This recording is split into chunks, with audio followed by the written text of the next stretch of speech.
Hi, I'm Bob Picchi.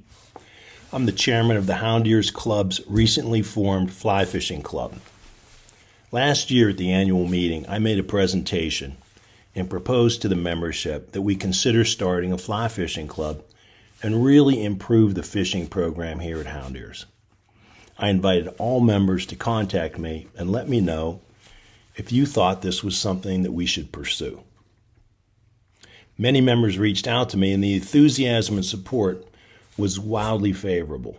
Not a single member objected to the start of the fly fishing program.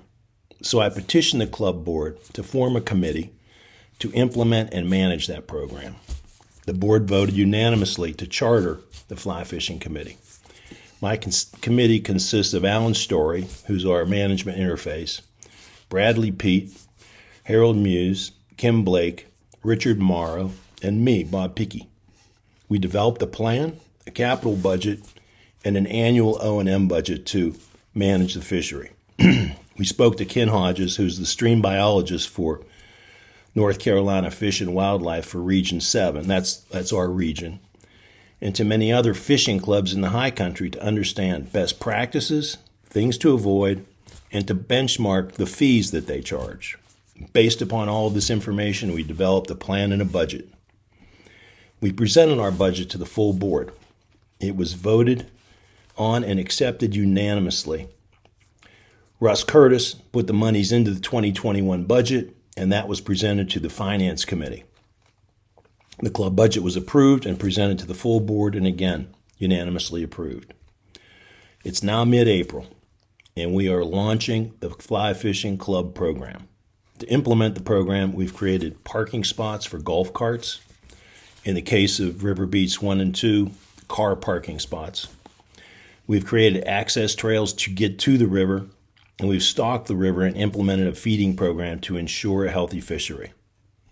We've divided our 1.7 miles of the 1.3 miles of the Watauga River into 7 fishing beats. There is a sign-up system for fishing club members to reserve a fishing beat. There are rules and regulations. First, we will be completely compliant with state law. Any angler over 14 years of age must have a North Carolina fishing license and trout privileges. Secondly, our river is hatchery supported and it's designated as a delayed harvest river. We are going one better than that, and we're designating everything on our sections of the Watauga River as catch and release. We will still have the 4th of July fishing derby for kids, and of course we'll permit harvesting of the fish on this very special occasion. Consistent with our club values, unpretentious, honest, respectful, and giving, we are opening the fishing club up to all residents of Hound Ears. The POA has generously agreed to share the stocking expense. The fees to join the Fly Fishing Club are $300 annual membership fee for club members, $750 annual membership fee for non-club property owners, and guest fees are $100 per day for in-guests and renters. Anglers can have up to 2 guests with them on their reserved beat at no cost. But the Fly Fishing Club member must be present with his guest and wearing his angler ID.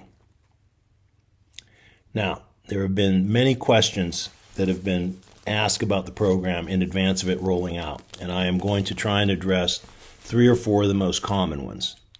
Some people have asked, why are there any fees?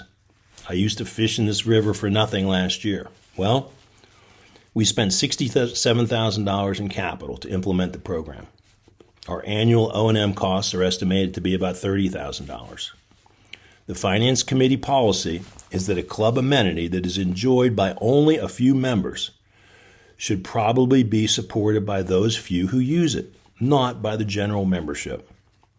We have applied this principle to the Men's Golf Association, the Women's Golf Association, the newly formed Wine Club, the Tennis Center, and other special use clubs within Hound Ears.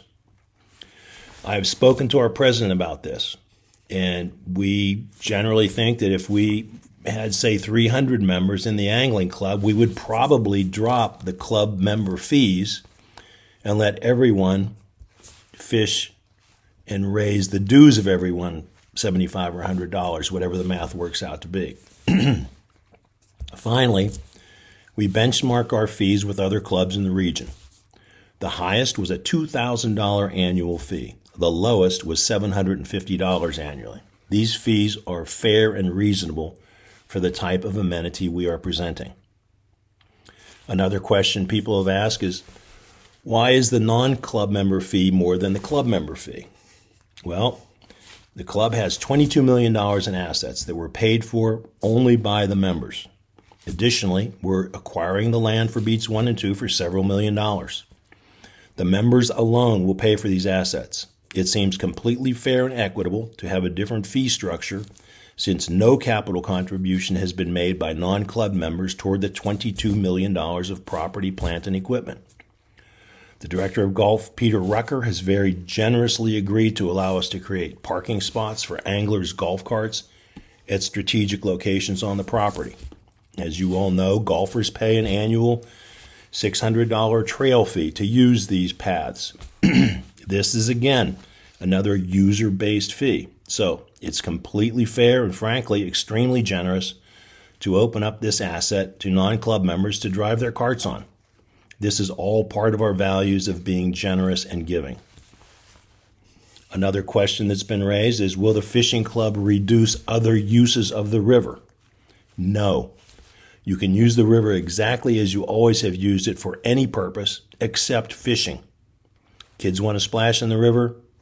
They want to skip rocks, float tubes down the river, walk the dog in the river, have a great time. Anglers and other users of the river have always coexisted with these other users without incident. However, if you intend to fish in the river, you must comply with the law and you must become a fly fishing club member. Another question that we fielded is, I just want to wet a line with my grandchildren once or twice a year. I do not want to join another club. We understand this concern and we respect it. I became hooked on fishing when I was a preschooler. We want children to fall in love with the sport. So we have reserved the lake on hole number 12 for the casual fisherman at no cost.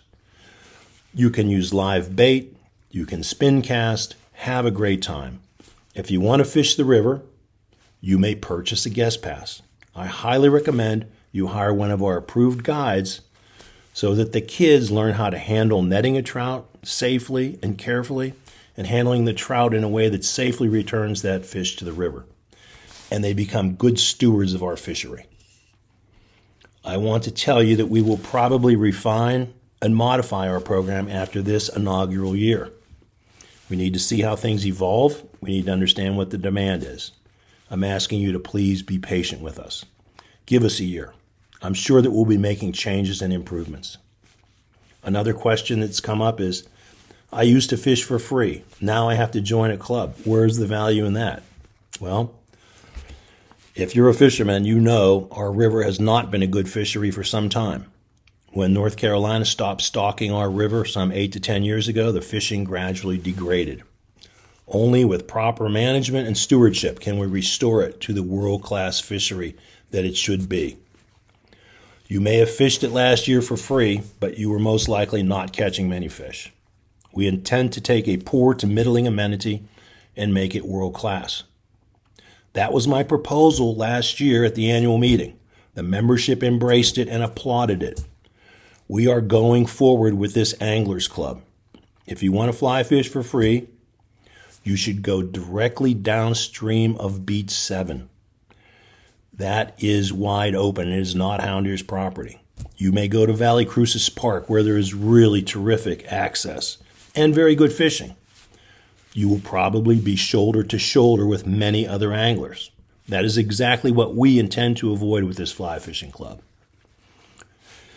Finally, if you were fishing our section of the Watauga, you were probably fishing Beat 3 only.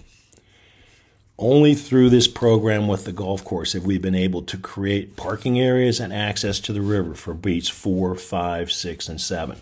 Beats 1 and 2 were simply non-existent last year. I really hope to see you on the river. I want you to enjoy this amenity And to get things started, I would like to issue a little challenge.